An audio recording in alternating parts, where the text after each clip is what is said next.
Hello everyone, welcome back to our channel digital Bhaijaan. तो आज के वीडियो में हम लोग देखने वाले हैं कि हम लोकल सर्वर पे कैसे वर्डप्रेस इंस्टॉल करें। ठीक है, जब वर्डप्रेस हम लोकल सर्वर पे इंस्टॉल करते हैं तो यहाँ पे दो चीज़ों की रिक्वायरमेंट होती है। फर्स्ट, आपके पीसी में XAMPP इंस्टॉल होना चाहिए और सेकेंड, आपको वर्डप्रेस सेटअप डाउनलोड करना पड़ता है। अब देखिए, वर्डप्रेस जो है ये PHP से बना हुआ है, ठीक है, और जो XAMPP है ये XAMPP PHP के कोड को रन करने के लिए हेल्प करता है और डेटाबेस को भी रन करता है। इसीलिए हम जब भी वर्डप्रेस को लोकल होस्ट पे इंस्टॉल करते हैं तो हमको एक लोकल सर्वर की ज़रूरत होती है जिसको हम XAMPP बोलते हैं। ठीक है, तो आज के वीडियो में हम स्टेप बाय स्टेप देखने वाले हैं। तो हम लोग XAMPP इंस्टॉल कर लेंगे। XAMPP इंस्टॉल करने के साथ साथ हम लोग वर्डप्रेस भी डाउनलोड करके इंस्टॉल कर लेंगे। इसके बाद मैं वर्डप्रेस को और XAMPP को कॉन्फ़िग करूँगी। कॉन्फ़िग करने के बाद हम लोग ईजीली ब्राउज़र पे हम लोग रन कर सकते हैं अपने प्रोजेक्ट को। रन करते समय हम लोग URL लोकल होस्ट पे रन करेंगे। इसके बाद में हम लोग कुछ सेटिंग्स करेंगे, कुछ बेसिक सेटिंग्स जो इम्पोर्टेंट होती है कोई भी प्रोजेक्ट स्टार्ट करने के पहले। तो चलिए हम लोग स्टार्ट करते हैं।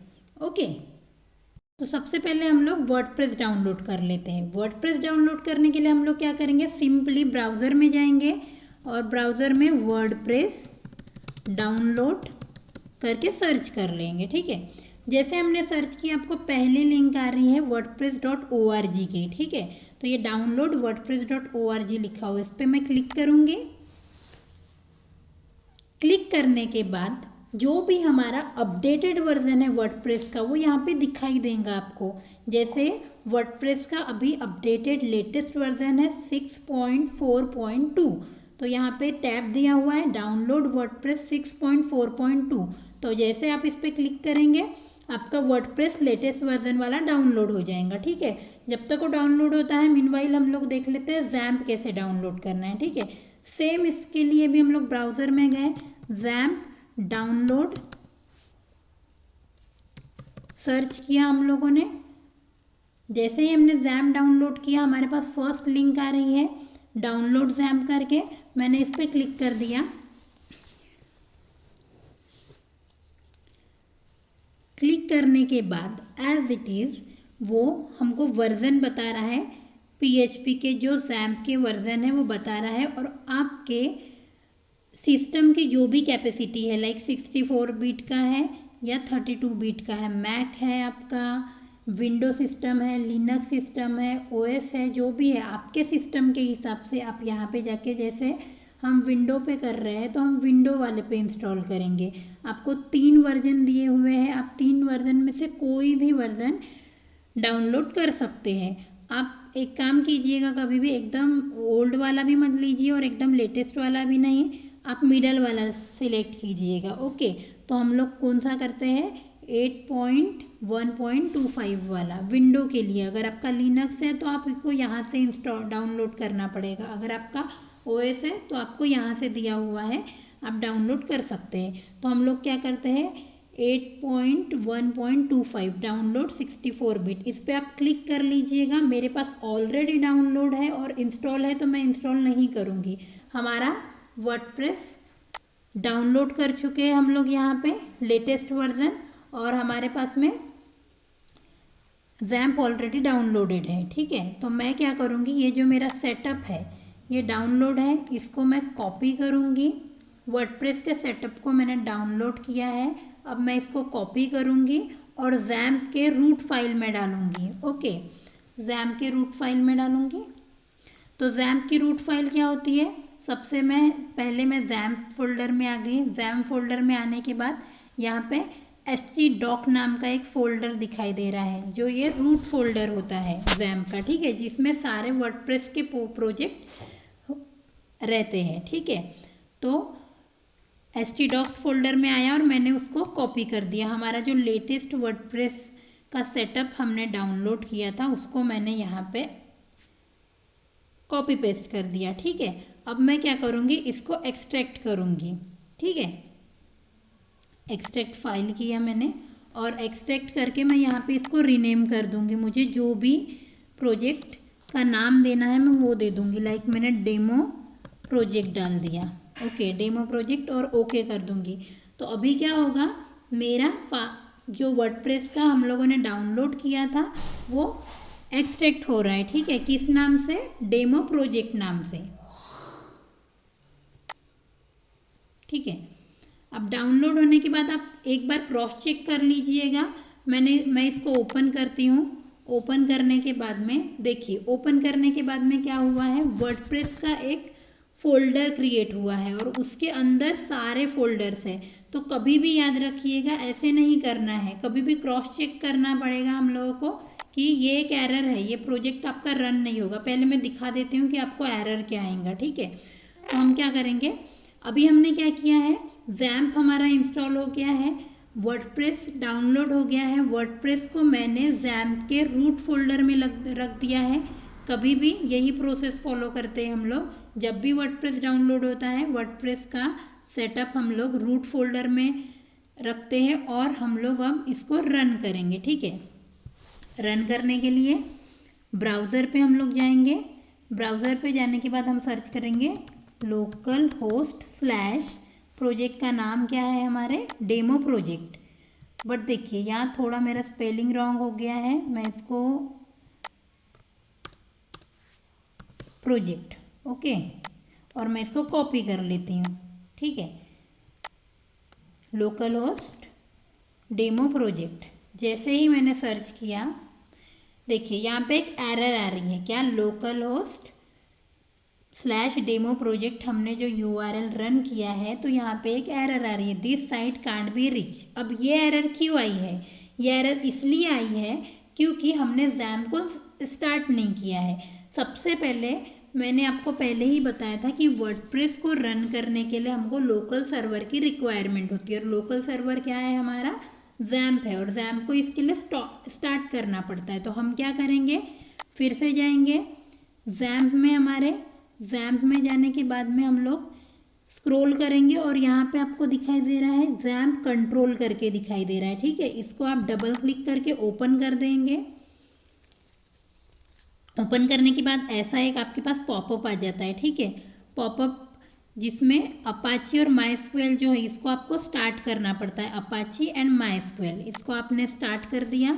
अब देखिए दोनों स्टार्ट हो गए, यहाँ पे ग्रीन आ गया है, इसका मतलब ये दोनों स्टार्ट हो गया है। अब मैं फिर से उस प्रोजेक्ट को रन करती हूँ। ओके, मीन्स हम लोगों ने क्या किया, लैम्प में माइस्क्वेल और अपाची को स्टार्ट किया है। अब मैं रन करती हूँ। देखिए अब रन करने के बाद पहले एक हमको प्रॉब्लम आया था, जिस site can't be reach, because हमने लोकल सर्वर ही स्टार्ट नहीं किया था। अब देखिए जैसे मैंने प्रोजेक्ट रन की, ये ऐसा दिखाई दे रहा है। ये क्या बोल रहा है, index of demo project, means हमारा जो पेरेंट डायरेक्टरी है वो राइट नहीं है। तो हमको क्या करना पड़ेगा, कभी भी याद रखिएगा, ये जो हमारा रूट फोल्डर होता है और उसमें जो हमारा प्रोजेक्ट है, प्रोजेक्ट के अंदर हमारी जो मेन फाइल है वो दिखना चाहिए। अभी क्या हो रहा है, प्रोजेक्ट हमारा डेमो प्रोजेक्ट है, प्रोजेक्ट का नेम जो है वो हमारा डेमो प्रोजेक्ट है और उसके अंदर एक फ़ोल्डर क्रिएट हुआ है और फोल्डर के अंदर फिर हमारे सारे फाइल्स है।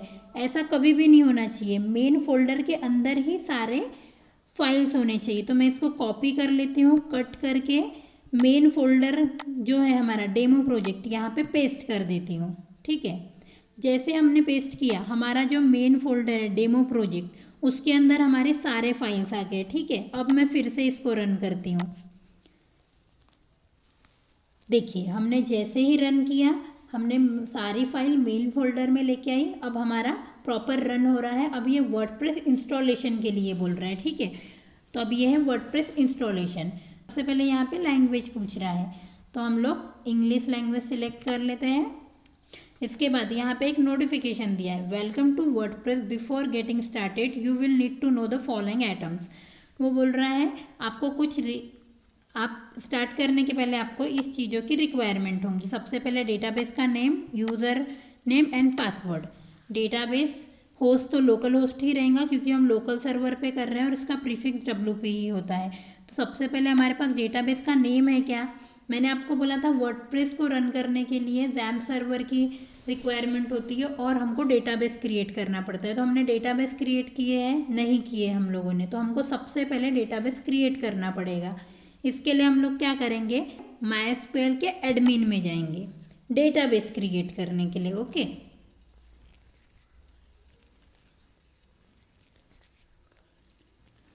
अब ये हमारा PHP MyAdmin ओपन हो गया है, जिसमें हम जाके अपना डेटाबेस क्रिएट करेंगे। तो डेटाबेस क्रिएट करने के लिए क्या करना पड़ता है हमको, हम लोग यहाँ पे न्यू पे क्लिक करेंगे। न्यू पे क्लिक करने के बाद यहाँ पे हमको पूछ रहा है कि क्रिएट डेटाबेस। ठीक है, यहाँ पे डेटाबेस है और क्रिएट डेटाबेस। हम लोग डेटाबेस का नाम यहाँ पे डाल देते हैं। डेटाबेस का नाम मेरा demo project -DB। Okay, demo project -DB मैंने डाल दिया है। ठीक है, और मैं इसको क्रिएट, सिंपली क्रिएट पे क्लिक कर देना है आपको। तो देखिए आपको यहाँ पे मेन्यू बार में आपका डेटाबेस दिखाई दे रहा है, डेमो प्रोजेक्ट DB। ठीक है, तो आपका अब यहाँ पे हमको डेटाबेस नेम चाहिए था, database user name and database password. तो हमने डेटाबेस क्रिएट कर दिया है। कभी भी याद रखिएगा, लोकल होस्ट पे डेटाबेस का यूज़र नेम रूट होता है और पासवर्ड ब्लैंक होता है। लोकल होस्ट के लिए ये है। हाँ, लाइव प्रोजेक्ट के लिए डेटाबेस का यूज़र नेम और पासवर्ड सेट करना पड़ता है। तो अब हमारे पास डेटाबेस भी रेडी है, तो हम लोग नेक्स्ट करते हैं। ठीक है, लेट्स गो। अब यहाँ पे पूछ रहा है डेटाबेस का आपका नाम। तो डेटाबेस का नाम हम लोग यहाँ से कॉपी कर लेते हैं, जो हमने अभी जस्ट क्रिएट किया है। अब हमने डेटाबेस का नाम यहाँ पे कॉपी कर दिया। यूज़र नेम मैंने आपको बताया था कि रूट रहता है, क्योंकि लोकल होस्ट पे यूज़र नेम रूट होता है और पासवर्ड ब्लैंक होता है। Okay, database host local host ही रहेगा, क्योंकि हम लोकल सर्वर पे वर्क कर रहे हैं। और टेबल प्रीफिक्स वर्डप्रेस का प्रीफिक्स WP होता है। सबमिट कर दिया हम लोगों ने। ठीक है, देखिए ये हमको एक एरर आ रहा है, कैन नॉट सिलेक्ट डेटाबेस। मे भी हो सकता है हम लोगों ने डेटाबेस का नेम जो है वो रॉन्ग लिखा है। मैं ट्राई अगेन करूँगी और मैं चेक करूँगी मैंने जो डिटेल यहाँ पे पुट की थी वो राइट है या रॉन्ग है। देखिए शायद मेरा डेटाबेस का नेम रॉन्ग हो गया है, तो मैं यहाँ पे जाऊँगी, फिर से क्रॉस चेक करूँगी, इसको प्रॉपर कॉपी करूँगी और यहाँ पे हम लोग डेटाबेस का नेम पुट कर देते हैं। ठीक है, यूज़र नेम मैंने रूट बोला था, पासवर्ड ब्लैंक करेंगे, सबमिट कर देते हैं हम लोग। देखिए ये हमारा सबमिट हो गया है और रन द इंस्टॉलेशन बोल रहा है। हमने अभी क्या किए, डेटाबेस का नाम, यूज़र नेम रूट और पासवर्ड ब्लैंक डाले थे। रन द इंस्टॉलेशन करते हैं। रन द इंस्टॉलेशन करने के बाद हमको और एक कुछ इन्फॉर्मेशन फिल करना है। यहाँ पे सबसे पहले साइट टाइटल हम लोग डेमो प्रोजेक्ट, आपका साइट का जो भी टाइटल है आप यहाँ पे डाल सकते हैं। अब देखिए पहले जो हम लोगों ने यूज़र नेम पासवर्ड डाला था वो डेटाबेस की कनेक्टिविटी के लिए था। अब जो डालेंगे ये वर्डप्रेस के डैशबोर्ड को लॉगिन करने के लिए जो क्रेडेंशियल यूज़ होते हैं वो ऐड करेंगे। तो यहाँ जो यूज़र नेम और पासवर्ड हम लोग ऐड करने वाले वो हम लोगों को याद रखना पड़ेगा। तो हम सबसे पहले नोटपैड में कॉपी कर लेते हैं ये। ओके, यूज़र नेम में मैं एडमिन रख देती हूँ और पासवर्ड एडमिन 123 रख देती हूँ। ओके,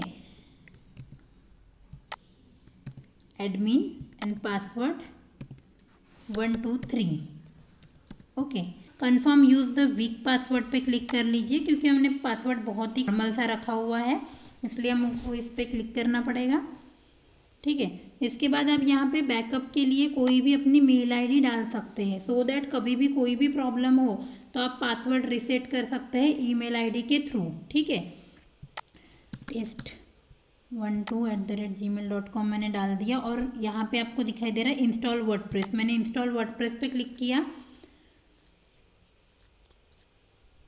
देखिए तो अब हमारा वर्डप्रेस जो है इंस्टॉल हो चुका है। ओके, अब हम लोग इसको लॉगिन करेंगे। यहाँ पे हमको यूज़र आईडी और पासवर्ड पूछ रहा है। ठीक है, तो यूज़र नेम जो था हमारा क्या था, एडमिन था। ओके, और पासवर्ड क्या था, एडमिन 123।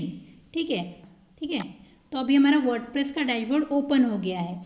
अब हमको पहले हम देख लेते हैं कि हमारा प्रोजेक्ट कैसे दिखाई दे रहा है।